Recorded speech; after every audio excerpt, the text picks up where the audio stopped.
안녕하십니까, 우짜입니다. 2026년 6월 15일 아침까지 확인한 세상 돌아가는 얘기입니다. 그럼 뉴스 보시죠.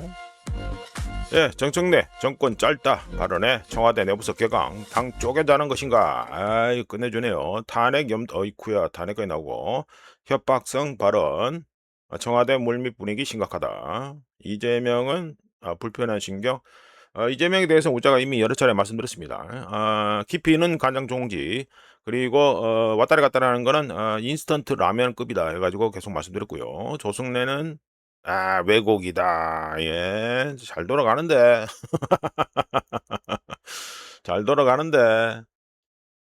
우자가 이미 난닝구 얘기는 지방선거 전부터 해서 난닝구 얘기를 계속 했었습니다. 난닝구 시즌2 얘기를 했는데, 뭐 그런데 뭐 기사는 볼 필요 없고, 대강 얘기는 다 아실 거니까 우자가 말씀드리고 싶은 거 해가지고 얘기하겠습니다.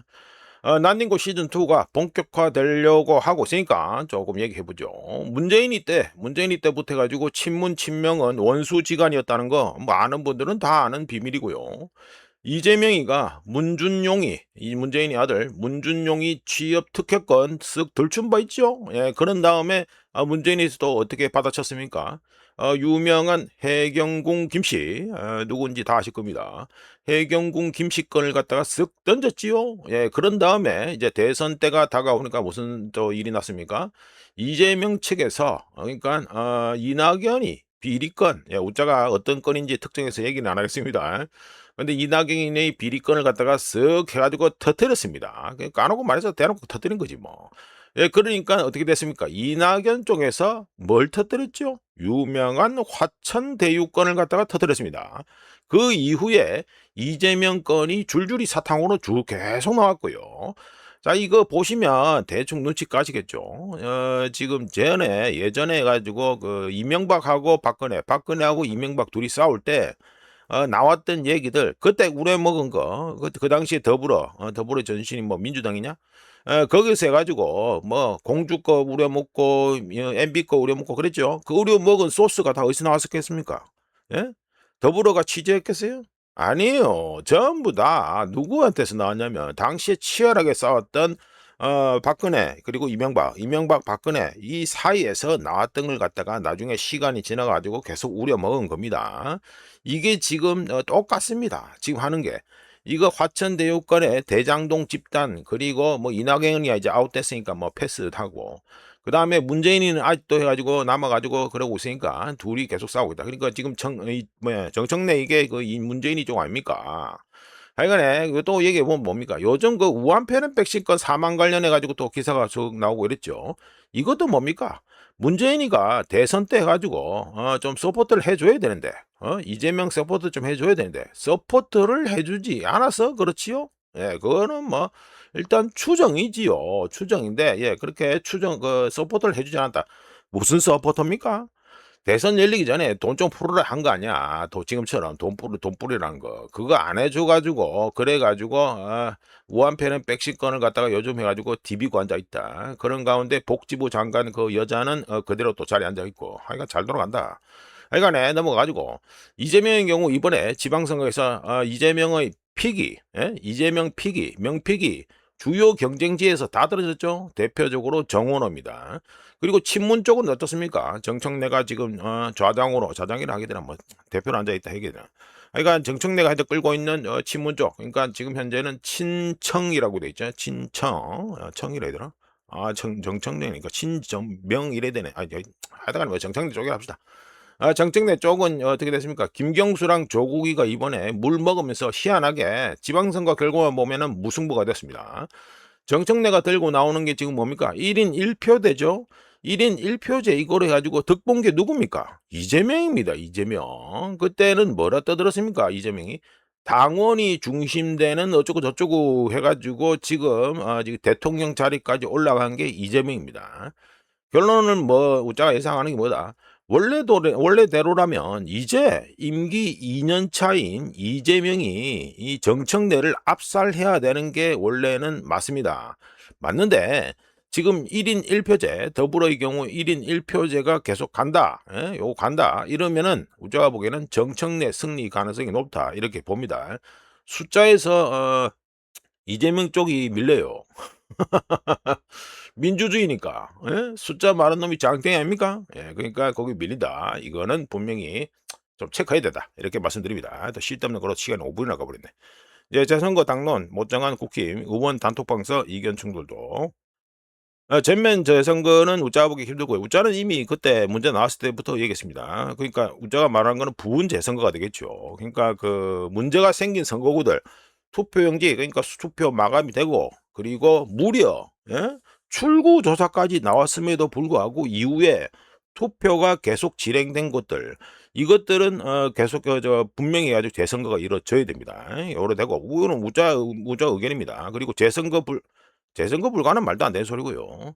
하여간에 이거 독일처럼 해 가지고 우리나라 법원에서 어떻게 결정할런지 궁금한 가운데, 최소한 개념이라고 있다 하면은 재선거 불가 이 소리는 못 합니다. 지금 아무리 봐도 재선거 불가는 말이 안 되는 소리고, 전면 재선거는 부담이 없으면 많은 소리고요. 지금 문제가 터진 그 투표소들을 기준으로 해 가지고 시장부터 해 가지고 뭐 시의원, 구의원 이거는 다 새로 해 가지고 뽑아야 된다. 이거는 우짜의 계속되는 얘기입니다.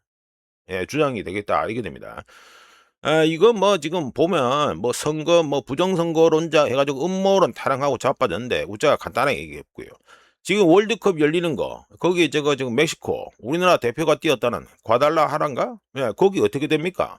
예전에 1980년대 이때요. 뭔 쇼가 났냐면 그 마약 카르텔, 그 당시 마약 카르텔이 해 가지고 당시 그 멕시코의 혁명제도당이라고 있었습니다. 여당인데 혁명제도당하고 같이 엮여 가지고 대놓고 선거 부정을 했어요. 그러니까 부정선거를 한 거죠. 어떻게 했다? 그 동네는 우리나라처럼 해 가지고 득표율 나오고 그러니까 이 뭐야 투표율 나오고 난 다음에 해 가지고 득표율까지 바로 까고 이랬기 때문에 그 당시에 해 가지고 바로 실시간으로 이 사람들이 어떻게 찍었다 이런 게 다 나왔어요. 나왔는데 그러니까 선거 투표하는 와중에 나오는데 이 친구들이 그걸 조작질을 했다고 그때. 예? 그러니까 우리나라로 간단하게 예를 들면 어떻게 됩니까? 개표가 시작되고, 예? 그리고 출구조사 자료까지 쭉 나오고 그러는 가운데 이 선거가 그러니까 투표가 이루어진 거예요. 똑같아요. 멕시코 사례하고 똑같은 겁니다. 그래서 웃자가 해 가지고 부정선거구 나발이고 물타는 인간들 해 가지고 그런 것도 제껴야 된다고 얘기하는 게 다 이것 때문에 그런 거예요. 하여간에 부분 재선거는 반드시 웃자가 보기엔 필요하다. 이거는 웃자가 계속해서 얘기합니다. 자, 넘어가고요. 쓸데없는 걸로 시간을 많이 잡아먹네. 예, 금리 급등 속에 자영업자 못 갚은 빚 올 들어 8% 증가, 고령층 빨간불, 아이고 절단이네. 60대 이상 최고불이행자 대출액 증가율 20%, 전년 연령대 최고. 금리 상승기 진입하면 더 나빠질 거. 금리 상승기 우자 기준에서는 이미 진입했습니다. 생애주기별 지원, 이놈의 생애주기별 지원은 주구장창 떠두고 앉아있네. 예. 아유, 자영업자 채무불이행 대출 38조. 아이고, 끝내준다, 진짜. 골치 아픕니다. 이거 뭐 장사하려고 이제 빚 내고 이랬는데 그 빚이 이제 가지고 뒤통수를 때리는 이 지경이니, 이래 되죠. 이 관련해서 웃자가 이거 뭐 초반에 이거 더불어 난닝구 얘기하고 이러더니 시간 다 가버렸네. 하여간에 웃자가 관련해서 이거 몇 차례 이미 보여드린 거 다시 한번 우려먹습니다. 금리 대세 상승기에 우짜 쪽으로는 접어들었다고 이미 계속해서 얘기하고 있습니다. 뭘 예를 들어서 미국채 10년물 이거 수익률 그거 갖다가 얘기하면서 해가지고 이 과거의 이익을 갖다가 차트를 갖다가 올려드리면서 물론 관련해서 본 컨텐츠도 올렸습니다. 금리 인상 25년 해가지고 본 컨텐츠도 올린 바 있는데 지금 현재는 우짜 보기에는 지금 금리 대세 상승기다. 계속해서 금리가 오르는 때다. 이렇게 계속 얘기하고 있고요. 기존에 지금 빌려놓은 빚 이것도 자빠져 있는 가운데 금리 상승기에 빚 내는 걸 두려워하지 않으면요. 억수로 고생할 수 있습니다. 웃자가 보기에는 억수로 고생할 수 있다.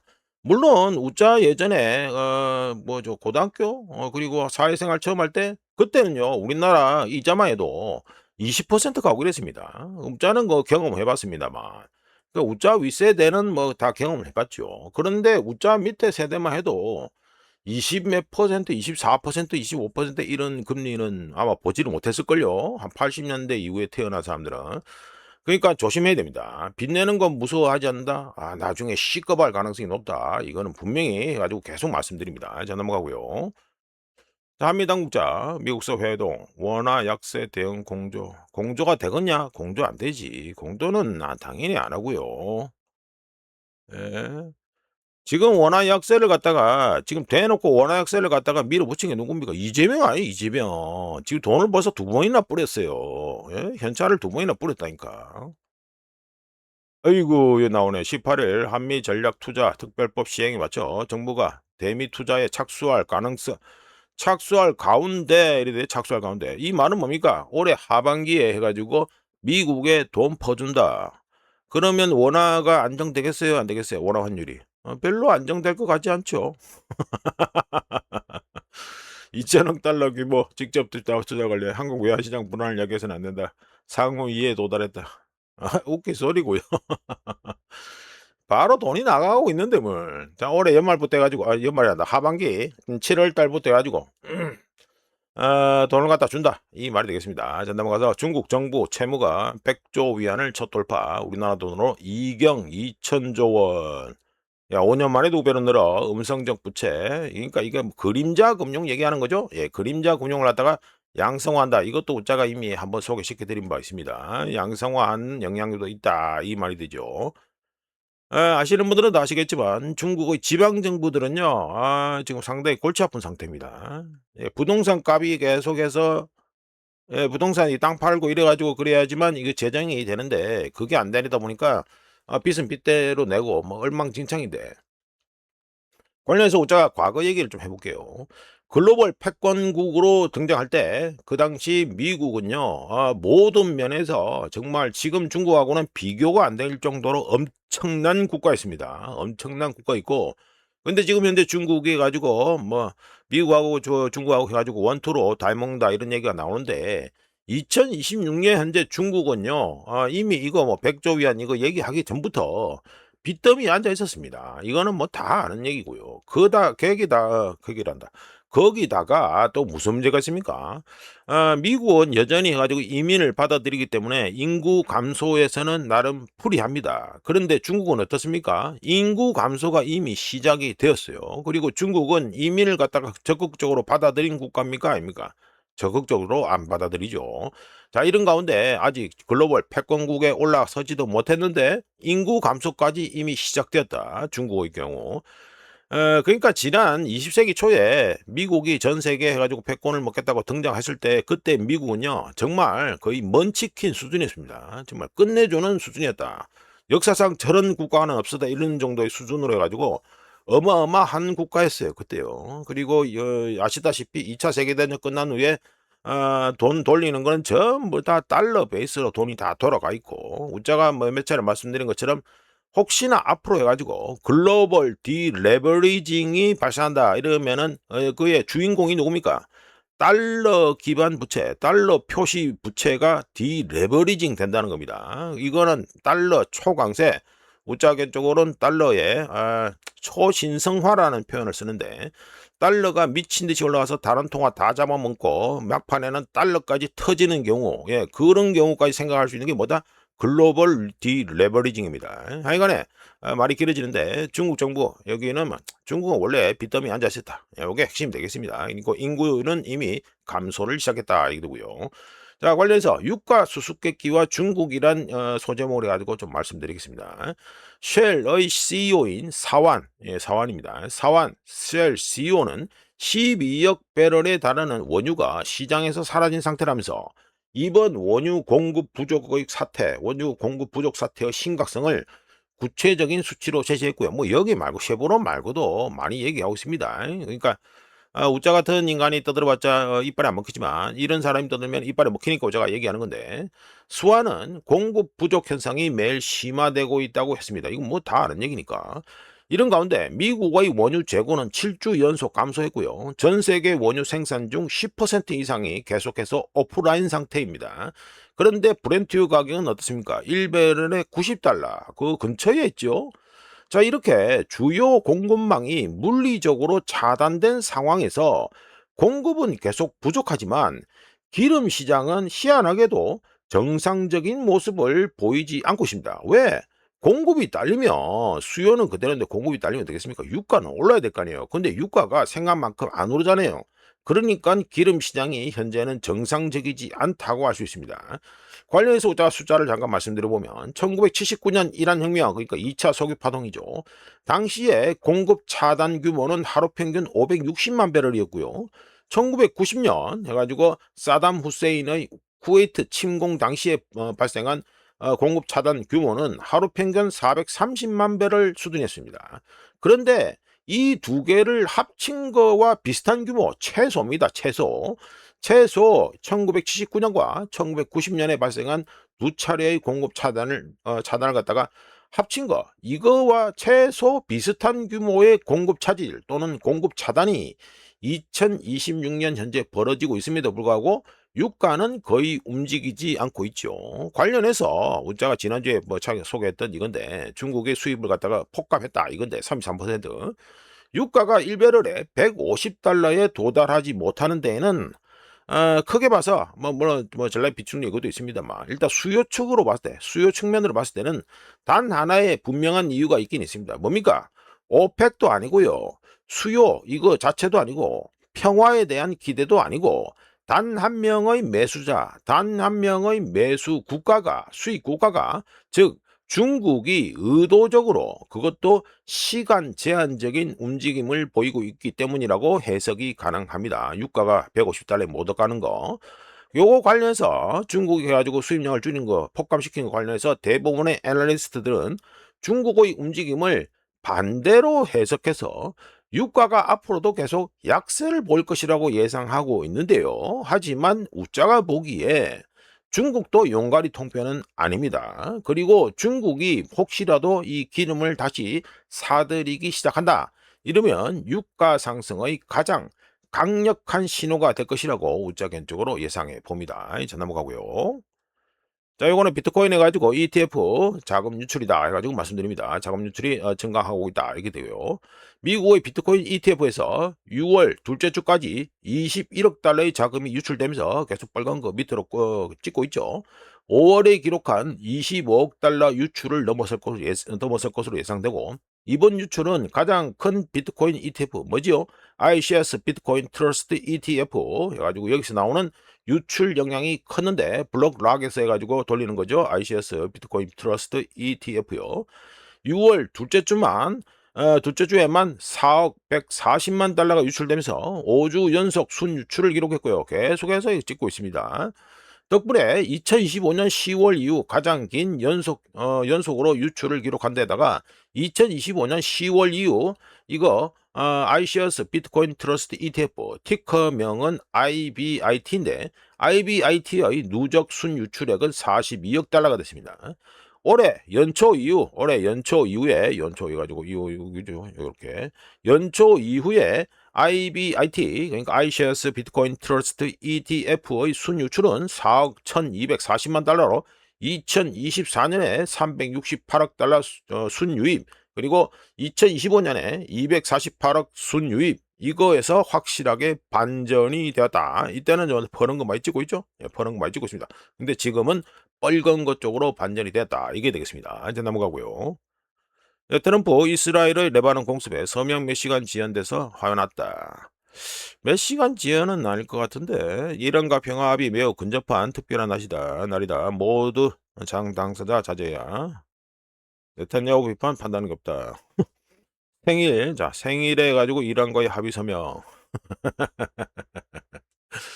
간단한 얘기합니다. 몇 시간 지연이 될까? 예, 한번 지켜보면 되겠습니다. 자, 오늘 넘어가면 미국 시간으로 그러니까 일요일이죠.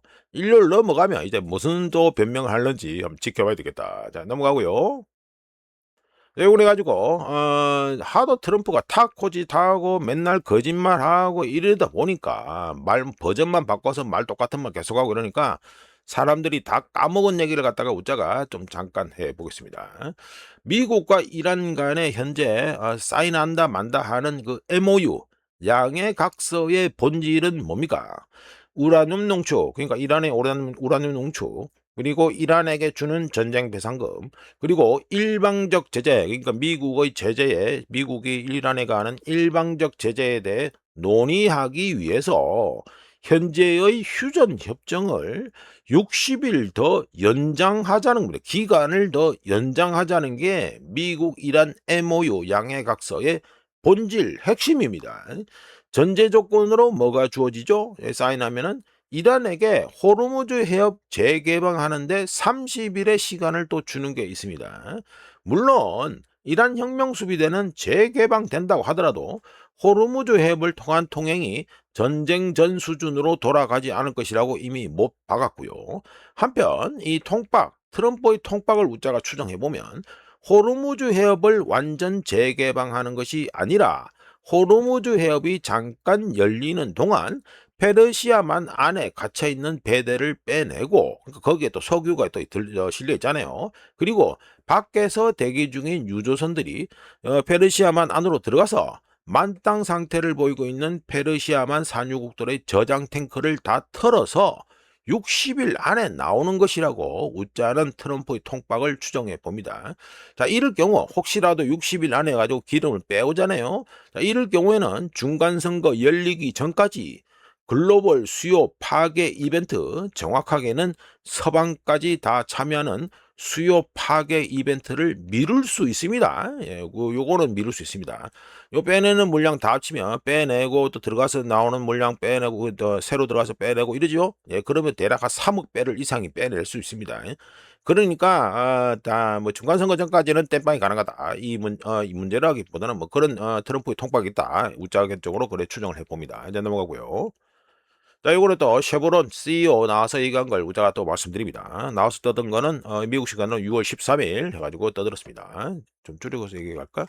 예, 휴스턴에서 열린 블룸버그 에너지 안보 브리핑에서 쉐브론의 마이크 워스 CEO는 페르시아만 원유의 수송량 증가, 현재 유조선을 좀 뺐다 맞다 그래 얘기하잖아요. 페르시아만 원유의 수송량 증가에도 불구하고 이거 발음 이상하네. 전 세계 원유 재고가 불안한 수준으로 감소하고 있다고 경고했습니다.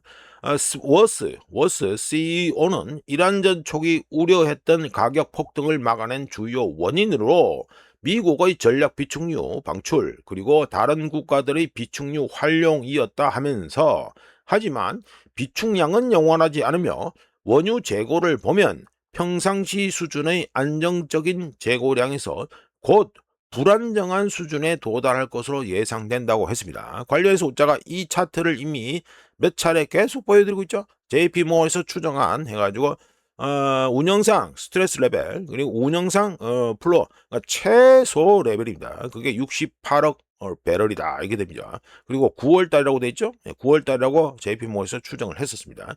이 차트를 계속 보여드리는데 워스 역시 9월까지 재고량이 임계점에 도달할 수 있느냐라는 질문이 나오자 아마도 그 시기에 그럴 것이다 라고 해가지고 답변을 했습니다. 쉐보론 CEO가 그렇게 답변을 했습니다. 자, 넘어가고요. 자, 요거는 우짜가 해가지고 가만히 또 우크라이나 전 얘기를 또 하겠습니다. 우크라이나 전 얘기는 뭐 할 거는 많은데요. 주로 뭐 땅땅 먹는 얘기를 했는데 간만에 또 미디어 조나 해가지고 차트를 갖다 올려놓고 말씀드리죠. 먼저 이거 미디어 조나 이거 어디서 돌립니까? 영국 BBC에서 직접 돌리는 사이트입니다. 어떤 사이트죠? 러시아 군인들 그 사상자 숫자 같은 거 이런 걸 갖다가 맨날 쫓아다니면서 어떤 걸 쫓아다니면서 그 사망자 부고란, 요즘 우리나라 신문에는 그 부고란 이런 걸 갖다가 잘 안 하잖아요. 근데 예전에 우짜가 어릴 때만 해도 그 부고란 이런 데를 활용을 엄청 했습니다. 근데 러시아의 경우에는 사망하고 이러면요, 부고란에 누가 죽었다 해가지고 뜨거든요. 그러니까 그런 데이터를 갖다가 다 찾아내고, 그 다음에 유족들이 연금 신청하고 이런 거 그거를 다 찾아내서 이게 차트로 만든 게 요겁니다. 이게 죽은 사람들하고 뭐 부상자 등등 뭐 이래 되는 거죠. 자, 이래 되는데 하여간에 BBC가 직접 돌리는 미디어 조나인데, 여기에서 러시아군 사상자가 이제 거의 발생하지 않고 있습니다. 최신 데이터가 2026년 올해 5월 14일부터 5월 20일 사이 해가지고 지그들이 추적을 한 건데, 보세요. 한 명, 두 명, 한 명, 제로, 세 명, 제로. 그러니까 거의 발생을 하지 않고 있어요. 자, 이러지만 우크라이나 팬들은 지금 뭐라고 떠들고 있습니까? 웃자도 지금 웃자 주말이나 이럴 때 가지고 부모님 쳐다보면은요. 웃자 아버지 핸드 스마트폰에서 친우크라 그 유튜브 방송이 한 번씩 들립니다. 그 유명한 그 군사 전문가 있죠? 예. 그거 나와서 하는 거 들립니다. 요즘은 그나마 좀 덜 들리는데 하여간 거기 한 번씩 얘기가 들립니다. 거기서 말대로 하면 이미 러시아는 전쟁에서 패배해 가지고 국가가 절단났어야 돼요. 하지만 하여간에 우크라이나 팬들은 전쟁에서 이기고 있다고 주장 중인데 주장할 수 있는 가장 그 대표적인 게 두 개가 뭡니까? 땅 따먹기하고 러시아군 얼마나 죽였는가 이겁니다. 그런데 지금 숫자 이거 하나는 이미 절단이 났죠. 예, 안 되고 있습니다. 즉 땅도 계속 잃고 있고 러시아군 사상자도 이제 거의 없는 지경인데 뭘로 이기고 있다는 소릴까라는 궁금증이 듭니다. 물론 뭐 러시아 에너지 인프라 공격권이 있긴 있습니다만 뭐 백날 한다 해봤자 땅 따먹는 게 제일 중요하잖아요. 전쟁에서 제일 중요한 건 땅 따먹기죠. 땅 따먹고 깃발 꽂기. 야, 관련해서 해가지고 또 얘기를 해보죠. 야, 요거는 콘스탄티노브카 얘기입니다. 보시면 해가지고 지도가 많이 발전했습니다. 그 와중에 며칠 안 본 사이에 한 열흘 됐냐? 그 사이에 많이 발전했습니다. 어떻게 됩니까? 이 위로는 아예 진출을 해가지고 도로를 잘라 먹는 분위기죠. 예, 이렇게 됩니다. 여기는 남은 지역 강 쪽에 해가지고 서편 강 서편에 있는 지역은 이제 다 땅 따먹고 끝내는 분위기로 가고 있고요. 여기는 어떻게 됐습니까? 중간에 잘려가지고 여기는 완전히 갇혀버렸습니다. 물론 이것도 지금 갇혀있지 않다라고 말하기 힘들죠. 왜냐하면 다리가 요 외부에서 해가지고 물자 등등이 해가지고 유입되는 이 도로가 완전히 끊기는 상태 아닙니까? 그리고 이제 강이 있고, 그게 지리적으로, 물리적으로 강 때문에 건너가지 못하는 데다가 도로까지 끊겼다. 그럼 뭐 이제 봉쇄된 거죠. 이거는 뭐 더 이상 살상 해가지고 까놓고 말해서 쌈 싸먹기가 완성됐다. 이래 봐도 무방합니다. 하여간에 이거 도로가 차단되면서 우크라이나군은 현재 정신없이 밀리고 있는 중입니다. 지금 억수로 빠르게 진행되고 있어요. 하루에도 뭐 러시아군이 땅 따먹었다 또는 집을 따먹었다 하면서 집을 점령했다 하면서 깃발 올리는 게 하루에도 뭐 20건 가까이 됩니다. 너무 말이 길어지는데 이거 놈이 콘스탄티니노브카 이걸 갖다가 점령전이 끝나죠. 네, 그 다음에는 돈바스 전선의 성배인 슬라반스크와 크라마토르스크 점령전이 벌어집니다. 그런데 우자가 몇 차례 말씀드린 것처럼 올해 하반기에 벌어질 것으로 예상되는데 제가 계속 말씀드리다시피 러시아군이 느려 터졌다는 거 이거는 분명히 감안해야 되겠습니다. 하여간에 콘스탄티니노브카 점령전이 아주 잘 진행되고 있다 이렇게 보시면 됩니다. 속도가 느려 터져서 그렇지. 자, 넘어가고요. 자, 요거는 미국산 가스, 천연가스 LNG와 유럽의 에너지 믹스 해가지고 제가 소개를 해드리겠습니다. 우크라이나 전쟁 이후 유럽이 러시아산 에너지 의존도를 낮추기 위해 보시면 2021년에 어땠습니까? 러시아께 압도적으로 많죠? 예, 압도적으로 많습니다. 그 다음 노르웨이 뭐 이래 되고 있습니다. 자, 미국 거는 시커먼 건데 뭐 잽이 안 되죠? 예, 이래 됩니다. 근데 우크라이나전 터진 후부터 상황이 정반대가 돼갑니다. 자, 검은 거, 시커먼 거 이거. 노르웨이 건이야 뭐 해가지고 뭐 그냥 비슷비슷하게 이래 됐지만 미국의 물량이 점점 늘어나고 있다는 거. 2023년 이렇게 56.3 BCM 이래 되죠. 요걸 마다 우리나라 말로 하면은 56.3 입방미터라고 하는 건데 하여간에 요거는 뭐 어깨에서 쓰는 수치 이거 되니까 뭐 그냥 그래 보시면 되고 이런데 2025년에 75억 6천 75.6 입방미터로 해가지고 더 늘어났습니다. 자, 말씀드려보죠. 뭐 그냥 간단하게 말씀드립니다. 유럽의 미국산 가스 수입량이 2021년에 18.9 입방미터에서 2025년에 75.6 입방미터로 4배로 증가할 것으로 추정이 된다. 예상이 되었고요. 같은 기간, 그러니까 2021년부터 2025년 이 사이에 러시아산 천연가스 수입량은 무려 150.2 입방미터, 150.2억 입방미터에서 36억 입방미터로 대폭 감소할 것으로 전망됐습니다. 즉 무슨 말입니까? 유럽의 에너지 믹스에서 미국산 에너지가 핵심 요소가 되었다. 이 소리가 되겠죠. 자, 넘어가고요. 이거는 골드만삭스 차트고요. 골드만삭스 해가지고 차트는 블룸버그 차트인데 골드만삭스에서 해가지고 하이퍼스케일러 AI 캐펙스 해가지고 1조 달러까지 늘어날 수 있다. 2027년에 있죠. 네, 이건 업사이드 시나리오에서는 1조 달러를 훌쩍 넘어가고 1조 뭐 3천, 4천 이까지 가고 이렇게 되는 겁니다. 자, 말씀드려봅니다. 하이퍼스케일러 자본 지출이 1조 달러를 넘어선다 해가지고 말씀드리죠. 골드만삭스는 대형 클라우드 사업자, 즉 하이퍼스케일러 이들의 AI 관련 자본 지출 캐펙스 이게 2027년까지 1조 달러를 넘어서, 그러니까 기존 해가지고 1조 달러 컨센서스 해가지고 보시면 1조 달러 좀 안 되는 것도 있죠. 그런데 지금 골드만삭스 예상으로는 1조 달러를 넘기고 최대 1조 4천억 달러까지 증가할 수 있다, 이렇게 전망하고 있습니다. 그런데 여기 컨센서스 해가 나와있죠. 요거는 시장 컨센서스, 그러니까 애널리스트의 컨센서스는 약 9,200억 달러로 골드만삭스보다는 조금 작습니다. 조금 작은 게 아닌 것 같은데, 많이 작은 것 같은데. 하여간에 골드만삭스의 예상대로 될 경우에는 반드시 체크해야 될 게 있죠. 뭐가 있습니까? 막대한 규모의 에너지와 금속이 필요하다는 거, 이거는 분명히 알고 계셔야 됩니다.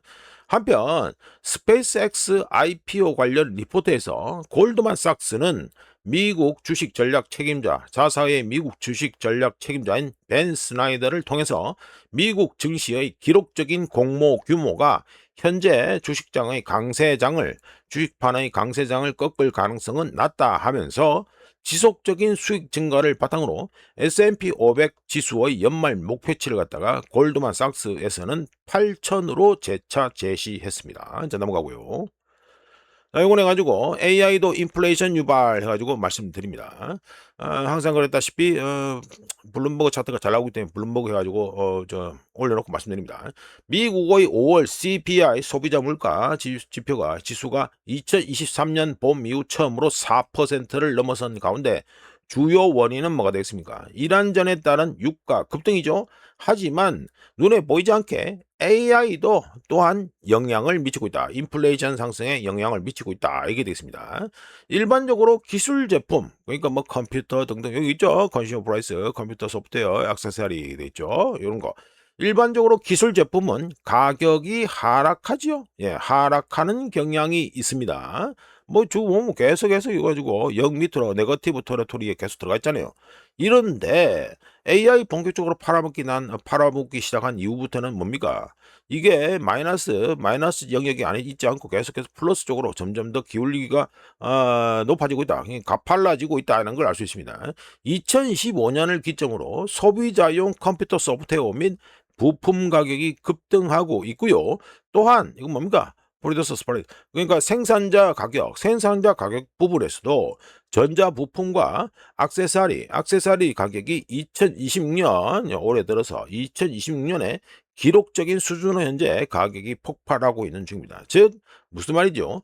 AI가 이 테크 업계, 기술 업계에 익숙하지 않는, 이들이 익숙하게 지금까지 경험해 본 적이 없는 이 인플레이션을 갖다가 촉발했다는 거, 이거를 갖다가 이 차트를 통해서 알 수 있습니다. 자, 넘어가고요.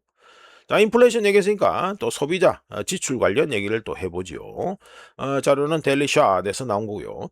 시카고 패드의 자료를 데이터를 갖다가 가공해서 차트로 만든 겁니다. 말씀 들어보면 시카고 패드, 미 시카고 연방준비은행의 차트라고 있습니다. 그러니까 뭐 정확하게 말하면 카트인데 카트 데이터가, 그 카트가 뭡니까? 우리 마트 같은 데 가면 그 끌고 다니는 카트 있죠. 예, 그 카트입니다. 시카고 패드의 카트 데이터에 따르면 2026년 5월에 자동차를 제외하고 소매 및 외식 판매가 MOM 전월 대비해서 마이너스 0.3% 해가지고 감소하면서 3년 만에 최악의 수준을 기록했을 것으로 예상됩니다. 이번 예상이 맞다면, 이거 숫자가 정말이나 1.3%대 1.3%네. 0.3%가 1.3%. 최악의 수준을 갖다가 이 소비 감소가 최악의 수준을 기록했을 것으로 예상됩니다. 이번 예상이 맞다면 2025년 1월 이후 최대 감소폭이자 2023년 3월 이후 세 번째로 가장 큰 감소폭이고요. 예, 요거 우자가 0.3이 아니고 1.3인데 잘못 말씀드렸습니다. 감소폭이 될 것이고 3월에 1.9% 증가와 4월에 0.7% 증가해서 완전히 반전하게 된 것이 됩니다. 물가 상승률을 고려한 실질 소매 판매는 5월에 마이너스 1.3%, 예, 우자가 좀 전에 계속해서 헷갈려서 말씀을 잘못 드리고 있는데 자동차 제외 소매 및 외식 판매는 MOM 전월 대비해서 마이너스 0.3%가 맞네요. 예, 우자가 이걸 보고 좀 헷갈려서 그런데 요걸 갖다가 물가 상승률을 고려한 실질 소매 판매는 5월에 마이너스 1.3% 감소한 것으로 추정되면서 최소 2023년 이후 가장 큰 월간 감소폭이 예상되고 지난 3개월 동안 7개월 연속 감소를 했다는 걸 의미하게 됩니다. 즉 미국 소비자들은 인플레이션과의 싸움에서 지고 있다는 거, 이거를 갖다가 또 여기서도 확인할 수 있지요. 자, 넘어가고요. 이번에 해가지고 국채 수익률이 더 좋다 해가지고 소재 모르게 말씀드립니다. 예, 오늘은 또 월요일이라고 빨리 끝내려 하려다 보니까 계속해서 헷갈리고 실수가 많습니다. 양해해 주시고요. 국채 수익률이 더 좋다 해가지고 말씀드리죠. 10년 만기 국채 미국채 수익률과 S&P 500 지수 간 3개월 상관, 예, 3개월 correlation 돼 있죠. 3개월 상관 관계가 0.62까지 떨어지면서 15년 만에 최저를 기록했습니다. 둘 간의 상관 관계는 국채 수익률이 상승하고요. 주가가 하락하면서 국채 상승, 이거는 간단히 말씀드리면 상관관계를 뭐로 측정을 하냐면 국채 수익률이 상승하면 주가가 하락하고 국채 수익률이 하락하면 주가가 상승한다는 걸 갖다가 말하는 게 이 둘 간의 상승관계, 상승관계란다. 상관관계인데요. 아이고, 실수가 많은데 오늘. 2022년 약세장 당시에도 0.5를 넘긴 적이 없기 때문에, 요 0.5를 갖다 넘긴 적이 없기 때문에, 마이너스 0.62는요, 매우 극단적인 상관관계라는 걸 알 수 있고요. 2008 금융위기 이후 경제 성장과 기업 실적 기대감에 국채 수익률과 주가가 같은 방향으로 움직였었고요. 하지만 현재 국채 수익률 상승은 성장 낙관론보다는 인플레이션 우려를 반영하고 있기 때문에 경제가 좋다, 경제가 강세다라는 걸 의미하지 않으며 주식 밸류에이션에 부담을 주고 있습니다. 그러니까 2008 금융위기 이후와 지금 현재는 다르다, 이 말이 되겠죠. 추세만 봐도 계속해서 깔아앉고 있다는 걸 알 수 있고요. 자, 넘어가고요. 자, 이걸 해가지고 정크 채권이 스트레스가 상승하고 있다 해가지고 말씀드립니다. 지난주에 해가지고 JTBC 해가지고 트리플 C, 그러니까 정크 등급이죠. 정크 등급 판정받았다는 소식도 전해드렸는데 관련해서 또 블룸버그에서 정크 채권 관련 얘기가 나왔으니까 말씀드립니다. CCC, 트리플 C 등급 채권, 그러니까 정크 채권이죠. 이들과 상위 정크 등급 중에서 그나마 좀 나은 거 BB 등급, 요거 있죠. CCG이고 BB, 여기 있죠. BB 등급 채권 간의 스프레드, 요 스프레드입니다. 차이지요, 뭐 차이. 그러니까 CCC에서 BB 등급 채권 이거 수익률을 갖다 빼면은 이게 스프레드가 나오는 건데, 이 스프레드의 변화를 보여주는 차트인데요. 투자자들은 BB 등급 채권 대비 CCC 등급 채권을 보유하는데 평균 6.4%의 추가 수익률을 요구하면서 14개월 만에 가장 큰 프리미엄을 기록하게 됐습니다. 참고로 CCC, 트리플 C 또는 정크 등급 채권은 투자 가능한 채권, 즉 회사채, 투자 가능한 회사채 중 최하위 등급, 그러니까 뭐 정크 본드죠. 정크 본드, 정크 채권 이거고요. 트리플 C는 BB 등급 채권은 투자 등급 바로 아래인 정크 본드 중 그나마 가장 나은, 뭐 가장 낫다는 게 웃긴 소리입니다만은 하여간에 이 안 좋은 것 중에서는 그나마 가장 나은 최고 등급 고수익, 그러니까 정크 채권입니다. 똑같은 거라 보면 되죠. 하여간에 CCC, 트리플 C 수익률에서 BB 수익률을 갖다가 뺀 값이 커질수록 시장에서는 한계 기업, 그러니까 한계 기업이 뭡니까?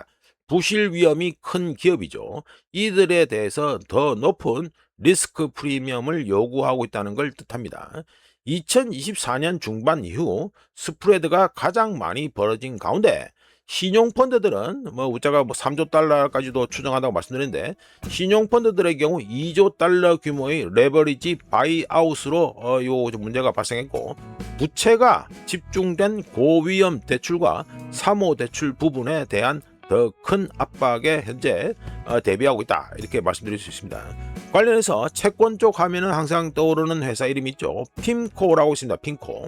핀코는 최근 발표한 연례 장기 전망 리포트에서 성장 둔화와 높은 차환 비용 유지로 인해 스트레스가 나타나고 있으며, 특히 사모기업 대출과 중소기업 직접 대출 부분에서 이게 다 사모대출입니다. 여기서 스트레스가 두드러지게 나타나고 있다고 하면서 레버리지 대출과 사모 직접 대출 같은 저품질 채권에서 향후 훨씬 더 큰 손실이 예상된다, 발생할 것이다 라고 경고를 했습니다. 자, 이렇게 해서 2026년 6월 15일 아침까지 확인한 세상도란 얘기입니다. 구독, 좋아요, 그리고 회원가입 감사합니다. 내일 또 찾아뵙겠습니다.